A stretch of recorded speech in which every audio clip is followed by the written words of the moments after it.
మీ ఎలాంటి వ్యాపార ప్రకటనలకైనా వెంటనే మా ఛానల్ సంప్రదించండి. శుక్లాంబరధరం విష్ణుం శశివర్ణం చతుర్భుజం ప్రసన్నవదనం ధ్యాయేత్ సర్వవిఘ్నోపశాంతయే. ఓం గం గణపతయే నమః.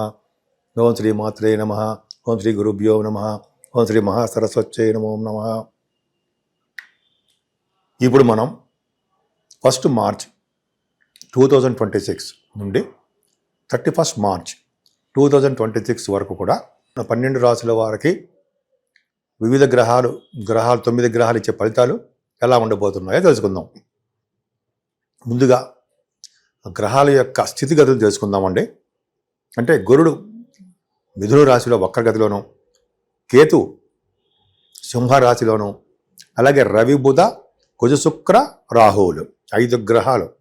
ఇదే పంచగ్రహ కూటమి అంటాం మనం. జనరల్గా ఈ గ్రహాలు కుంభరాశిలోను, అదే శుక్రుడు కూడా మళ్ళీ సెకండ్ నుంచి మీనరాశిలోకి వచ్చేస్తున్నాడు, ఉచ్చ స్థితిలోకి వస్తున్నాడు. శని శుక్ర రవులు. రవి 15వ తారీఖు నుంచి మీనరాశిలోకి వచ్చేస్తాడు. మీనరాశిలో శని శుక్ర రవులు. మళ్ళీ శుక్రుడు కూడా మారిపోతున్నాడు. ఎక్కడికి మారుతున్నాడు? మేషరాశిలోకి మారుతున్నాడు. 26వ తారీఖు నుంచి మేషరాశిలోకి మారుతున్నాడు. అలాగే 15వ తారీఖు నుంచి రవి కూడా మారిపోతున్నాడు. అలాగే ఈ కాలసర్ప దోషంలో ప్లానెట్స్ అనేవి ఉన్నాయండి. మార్చి 19 నుంచి జూన్ 30వ తారీఖు వరకు కూడా ఈ ప్లానెటరీ పొజిషన్లో జనరల్గా చంద్రుడు ఒకడే మారుతాడు తప్ప మిగతా గ్రహాలన్నీ కూడా సవ్యకాల సర్పదోషంలోనే ఉంటాయి. ఈ సర్పదోషం అనేది సవ్యకాల సర్పదోషం అనేది మానవుల మీద చాలా తక్కువ ప్రభావం ఉంటుంది. ఈ కాలసర్పదోషం అనేది దేశాల మీద, అలాగే రాష్ట్రాల మీద, రాజకీయ నాయకుల మీద ప్రభావం చూపిస్తూ ఉంటుంది. ఇప్పుడు మనం మకర రాశి వారికి ఆదాయ వనరులు చాలా చాలా బాగున్నాయండి. ఎందుకంటే ఫైనాన్షియల్గా ఎప్పుడు ఇబ్బంది పడరు. ఈ నెల మొత్తం కూడా అసలు చాలా చాలా బాగుంది. ఎందుకంటే రవి బుధులు ద్వితీయ భావంలో ఉండడము, బుధ శుక్రులు ఉండడము, రాహువు కూడా ఉండడం వలన సంపూర్ణ గురుదృష్టి ఉండడం వలన ఖచ్చితంగా ఫైనాన్షియల్గా బాగా డెవలప్ అవుతారు. ముఖ్యంగా రవి బుధులు ఎవరికైతే ద్వితీయ భావంలో ఉండి గురుదృష్టి ఉందంటే వాళ్ళు ఆడిటర్స్గా బాగా డెవలప్ అవుతారు. ఆడిటర్స్ అంటే మీకు ఫైనాన్స్ విద్య వస్తుంది. సిఏ, సిఎంఏ, ఏసీఎస్ అంటారు, కంపెనీ సెక్రటరీస్ కాదు కానీ ఈ ఫైనాన్స్ విద్య మాత్రం బాగా రావడానికి అవకాశాలు ఉన్నాయి. అంతేకాకుండా బుధ శుక్రుల వలన సినిమా రంగంలో అవకాశాలు బాగా ఉన్నాయి మీకు. అంటే గాయకులుగా, యాంకర్స్గా, యూట్యూబ్లో ఇప్పుడు చెప్తుంటారు కదా, ఈ యాంకర్స్గా మీకు ధన సంపాదన బాగుంటుంది. కుటుంబంలో వృద్ధి కలుగుతూ ఉంటుంది. అలాగే ముఖవర్చస్సు పెరుగుతూ ఉంటుంది. కంటిన్యూస్గా మాట్లాడే శక్తి మీలో ఉంటుంది. అంత బాగుందండి. అంతేకాకుండా మీకు 5 గ్రహాల కాంబినేషన్ వలన అంటే ముఖ్యంగా డాక్టర్స్ విద్య రావడానికే అవకాశం కూడా ఉంది. కుంభరాశిలో రవి బుధ కుజ శుక్రులతో కలిసిన రాహు వలన ఇంజనీరింగ్ డాక్టర్స్ విద్య, అంతేకాకుండా బుధ కుజులు వలన గణిత శాస్త్రము, ఇంజనీరింగ్ విద్య, ఆడిటర్స్, డాక్టర్స్గా కూడా మీకు బాగా ఉంటారు. ముఖ్యంగా మీ కుటుంబ వృద్ధి కలుగుతూ ఉంటుందండి. మీకు రవి బుధుల వలన ధనప్రాప్తి ఎక్కువ ఉంటుంది. అంతేకాకుండా ఇంతకు నేను చెప్పినట్టుగానే బుధ శుక్రుడు కాంబినేషను రాహుతో కలిసిన శుక్రుడు వలన మీకు ఎక్కువగా సినిమా రంగంలో బాగా డెవలప్మెంట్స్ ఉంటాయి. అంతేకాకుండా మీరు రవితో కలిసిన శనితో కలిసిన శుక్రుడు ఎగ్జాల్టేషన్లో ఉన్నాడు. అంటే ఇక్కడ ఏంటంటే మీకు ఎక్కువగా ప్రయాణాలు చేయవలసి వస్తుందండి. మీరు రవి శనులు ఉండడం 3వ భావంలో పర్ఫెక్ట్గా కరెక్ట్. అంటే అర్థం ఏంటంటే మీకు మీ తోబుట్టువుల ద్వారా మీ ధన సంపాదన, ప్రయాణాల ద్వారా ధన సంపాదన మీకు ఉంటుంది. రవి 3వ భావం ఉండడం వలన, శనీశ్వరుడు కూడా ఉండడం వలన మీ సోదర వర్గానికి చెందిన వారికి సహాయ సహకారాలు అందిస్తారు. వాళ్ళ ద్వారా మీరు కూడా సహాయ సహకారాలు పొందుతారు. ఖచ్చితంగా ఉంటుంది. అలాగే మీకు మంచి తెలివితేటలు, వే ఆఫ్ లివింగ్ స్టైలు చాలా బాగుంటుంది. అలాగే అంతేకాకుండా వార్తా సేకరణలో ప్రజ్ఞావంతులుగా మీరు ఉంటారనడంలో సందేహం లేదు. కుజుడు సంబంధించినటువంటి ఎలక్ట్రానిక్స్ సంబంధించిన వాటిలోనూ మీరు ఇన్వెస్ట్మెంట్స్ చేసుకోవడం వల్ల డెవలప్మెంట్స్ ఉంటాయి. కానీ అది మనం అడ్వైజ్ చెయ్యను నేను. బట్ స్టాక్ మార్కెట్ కూడా బాగుంటుంది అని చెప్తుంటాం. కళారంగ అభిరుచి కూడా ఉంటుందండి. మీకు కళారంగంలో డెవలప్మెంట్స్ ఉంటాయి. ముఖ్యంగా మీకు జనాకర్షణ ఎక్కువ అండి. అదొక అదృష్టం. ఈ నెల మొత్తం కూడా బాగా డబ్బు సంపాదించుకుంటారు. అది అద్భుతం. అంతేకాకుండా రవి కూడా అలాగే చేస్తుంటాడు. రవి ఏంటంటే అష్టమాధిపతిగా ద్వితీయ భావంలో 3వ భావంలో ఉండడం వల్ల కొద్దిగా ప్రయాణాలు చేస్తూ అలసట పొందుతూ ఉంటారు. ఏదేమైనా మీనరాశిలో రవి వలన వివిధ రకాలమైన సుఖాలు, దైవభక్తి, దైవారాధన, ఎక్కువ ధనం సంపాదించడం జరిగి తీరుతుంది. శుక్రుడు ఎగ్జాల్టేషన్లో ఉన్నాడు. ఆయన అద్భుతంగా ఎక్కువ ప్రయాణాలు చేస్తుంటారని మీరు అభిమానం ఎక్కువ, ధర్మకార్యాలు, శుభకార్యాలు చేస్తూ ఉంటారు. శని వలన సుఖవంతమైన భోజనం కూడా చేస్తుంటారు. ఉంటాయి మానసిక ఉత్సాహము, ధనాభివృద్ధి కలుగుతూ ఉంటుంది. అంతేకాకుండా 3వ భావంలో ఉండడం వలన తీర్థయాత్రలు చేస్తారు. శని వలన, శుక్రుడు వలన, రవి వలన.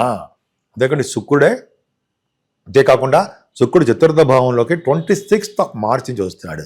వలన మీకు మంచి చదువు రావడానికి అవకాశాలు ఎక్కువ ఉన్నాయండి. వాహనాలు, మంచి మంచి బట్టలు, ఆభరణాలు కొనుక్కొని తీరుతారు. అలాగే సంగీతం అంటే మక్కువ ఎక్కువ, అంటే సంగీతం అంటే పిచ్చి అంటారు సరే, సంగీతం అంటే బాగా ఇష్టం మీకు. కాబట్టి సంగీతంలో మీరు బాగా డెవలప్ అవుతారనలో సందేహం లేదు. అంత బ్యూటిఫుల్గా ఉంటుంది. అంతేకాకుండా తల్లిగారికి బాగుంటుంది, రైతులకి అద్భుతంగా ఉంటుంది. చదువులో ఆటంకాలు లేకుండా దూసుకుపోతూ ఉంటారు. మీ పుత్ర సంతానం కలగడానికి అవకాశం ఉందండి. పుత్రుల వలన ధనప్రాప్తి కలగడము. అలాగే పైగా శని రవితో కలిసి శనిస్తుడు యాక్చువల్గా ధైర్యాన్ని ఇస్తాడండి. ఆయన పనులందు పట్టుదల కలిగేటట్టు చేస్తుంటాడు. అంతేకాకుండా శుభవార్తలు వినేట్ చేస్తుంటాడు. మీకు గురు ప్రభావం వల్ల కూడా మేనమామలుగా బాగుండడము, లా రిలేటెడ్ సంబంధించిన వాటిలో అనుకూలమైన తీర్పు రావడము, అంతేకాకుండా మీకు రోగ బాధలు కానీ, రుణాల బాధలు కానీ తగ్గుముఖం పట్టడము, శత్రువుల వలన ఇబ్బంది లేకుండా ఉండడము, శత్రువులు మీకు మిత్రులు అవ్వడము, శత్రువుల్ని అణిచివేయడం అంటారు సరే, అణిచివేయడం కాదండి, శత్రువుల మీద విజయం సాధించడం జరుగుతుంది. అదృష్టము, సేవకాచారం కూడా అంటారు. శుభకార్యాలు, ధర్మకార్యాలు, భార్యాభర్తల యొక్క అనురాగ దాంపత్య జీవితము, వివాహాది వేడుకలు మీ ఇంట్లో జరుగుతాయి. ఇన్ని ఉన్నా మీరు ఆరోగ్యం పట్ల శ్రద్ధ వహించరు. మీరు ఆరోగ్యం పట్ల శ్రద్ధ వహించండి. మీకు అనారోగ్య సమస్యలు రావడం కూడా కారణం కేతువే. మీకు కాబట్టి మీరు అనారోగ్య సమస్యల నుంచి బయటపడాలన్నా, దీర్ఘకాలిక రోగాల నుంచి బయటపడాలన్నా గణపతి ఆరాధన, గణపతి సంబంధించినటువంటి గరికెతో, గణపతి దేవునికి గరికెతోటి పూజ చేయడము, పౌర్ణమి వెళ్ళినటువంటి చవితి పూట మనం స్వామివారికి చేయడము, పూజ చేయడం వల్ల మీకు సర్వశుభాలు, సర్వసుఖాలు, ఆరోగ్య పరిస్థితులు బాగుంటాయి. భాగ్యస్థానం కూడా అంతేనండి. శనీశ్వరుడు చూస్తున్నాడు, కానీ రవి కూడా చూస్తున్నాడు. ఏదైనా భాగ్యస్థానం చూడడం వల్ల నాన్నగారికి బాగుండము, బాగుండకపోవడము, బాగుండదు. బాగా మీరు విదేశాలకు వెళ్ళాలన్నా స్టాంపింగ్ అవ్వలేకపోవడము, వీసా రాలేకపోవడము, మీరు అనుకున్న యూనివర్సిటీస్లో చేరలేకపోవడము, ఆలస్యంగా ప్రయాణాలు చేయడము జరుగుతుంది. కాబట్టి ఇవన్నిటి నుంచి మనం ఓవర్కమ్ అవ్వాలంటే వెంకటేశ్వర స్వామి వారి దగ్గర దీపారాధన, అఖండమైన దీపారాధన, 7 వారాల పాటు శనీశ్వరుని పూజించడం, శివాభిషేకాలు చేయించుకోవడం వలన మీకు ఆటంకాలు తొలుగుతాయి. అంతేకాకుండా విదేశాలు వెళ్ళడం కాకుండా మీ బిజినెస్లో కూడా బాగా ఉన్నతంగా రాణిస్తారు. అదే సినిమా రంగంలోనూ మీ ఏ బిజినెస్ అయినా సరే డెవలప్మెంట్ తక్కువ, కానీ మీ చేస్తున్న ఉద్యోగాల్లో మాత్రము బాగా డెవలప్మెంట్స్ ఉంటాయండి. ముఖ్యంగా బ్యాంకింగ్ రంగంలోనూ, గవర్నమెంట్ సంబంధించిన ఉద్యోగాల్లోనూ మీరు బాగా రాణిస్తారు అనడంలో సందేహం లేదు. దశమ స్థానాన్ని గురుడు చూడడం వల్ల, దశమాధిపతి కూడా శుక్రుడు బాగుండడం వల్ల కూడా మీకు ఉద్యోగాలు రాణిస్తారు. ముఖ్యంగా గవర్నమెంట్ సంబంధించిన ఉద్యోగాల్లోనూ, సాఫ్ట్వేర్ రంగ ఉద్యోగస్తులకి, అలాగే బ్యాంకింగ్ రంగంలో ఉన్న వారికి, అలాగే విద్యా సంస్థల్లో పనిచేసే వారికి మంచి ప్రమోషన్స్ రావడము, ఆర్థికంగా బాగా డెవలప్ అవ్వడము, ఇవన్నీ బాగా జరుగుతాయి. మరి లాభస్థానాన్ని కూడా మీకు బాగుండడం వలన లాభాలు అధికంగా రావడానికి అవకాశం ఉంది. మీకు సన్మానాలు జరుగుతాయండి. సన్మానాలు జరగడము, విదేశాలు వెళ్ళడము, స్టాంపింగ్ అవ్వడము, అక్కడ పరిస్థితులు అనుకూలంగా కూడా మీకు ఉంటాయి. అంతేకాకుండా దైవ దర్శనాల కోసము, దేవుణ్ణి ఆరాధించడం కోసము మీకు డబ్బులు విపరీతంగా ఖర్చు పెట్టడానికే అవకాశాలు ఉన్నాయి. ముఖ్యంగా మీరు ఎక్కువగా పూజించవలసిన దేవుడు అమ్మవారండి. అమ్మవారిని పూజించడం వలన సర్వశుభాలు కలగడమే కాకుండా సుబ్రహ్మణ్యేశ్వర స్వామి వారిని, అలాగే కేతువు సంబంధించి పూజలు చేసుకోవడం వలన, వినాయకుడిని ఆరాధన చేసుకోవడం వలన సర్వశుభాలు మీకు కలగడానికి అవకాశాలు ఎక్కువ ఉన్నాయి.